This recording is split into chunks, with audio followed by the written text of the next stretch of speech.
This morning, Mitt Romney's team says President Barack Obama should say he's sorry for attacks on the Republican presidential candidate's career at a private equity firm. But the president says his campaign will not apologize. At issue, critical comments made by the president's aides about whether Romney was still at Bain Capital when the firm was sending jobs overseas. Romney says he had no active role in the firm at that time. Joining us now is Kyle Trygstad, staff writer with Roll Call. Good to see you. Thanks for coming in this morning. Man, you know, these campaigns, we've seen the negative ads. Yeah. You know, they started a few weeks ago.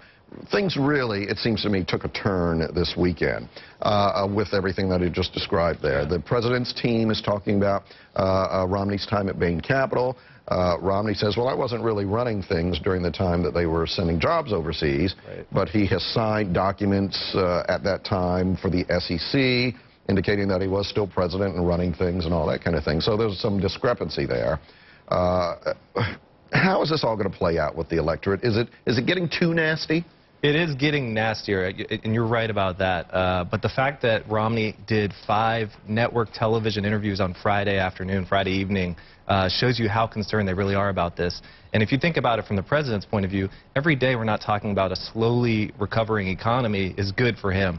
You know, eventually, you know, come the fall, this election really is going to be about the economy. But right now, we're dealing with Romney's resume, and that's a good thing for Obama. But you're right, it is getting nastier. It is getting nastier.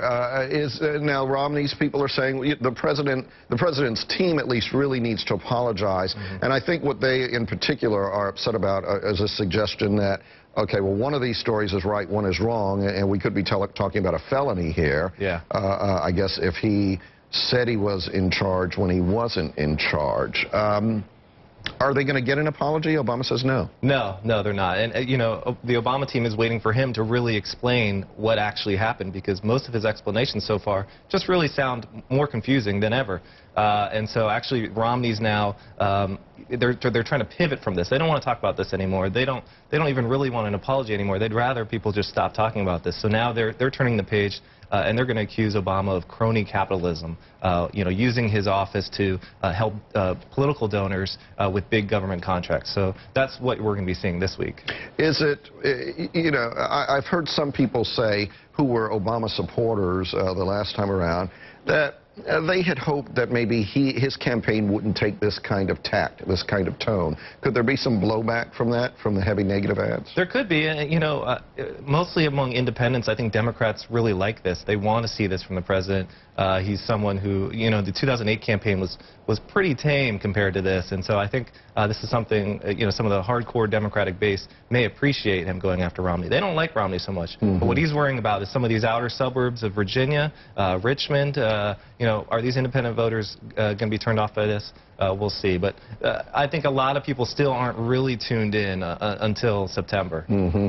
A lot of Romney's game plan seems to be don't upset the apple cart. He is in many cases sometimes vague on specifics in terms of what he would do as president and all that kind of thing. Can he continue to play that game effectively? At some point, don't people want to hear specifics? Yeah, eventually he will, and I think that's what a lot of Republicans outside of the campaign have been saying. You know, yes, this is all about Obama, but voters do want to see a vision from the other nominee. They want to know exactly what they're voting for if they're voting against the president.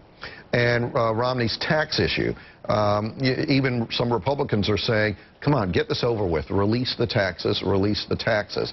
Why hasn't he, and do we think he will at some point? That's a good question. I think, yeah, you're right. Some Republicans yesterday on some of these Sunday talk shows were really calling for it. Some conservative commentators, newspaper columnists, a lot of people are now calling for it. This is not good for Romney. He has said he's done exactly what he needs to do. He's released 2 years of tax returns, and that's enough. I think eventually he will end up releasing a few more, but who knows what's in them.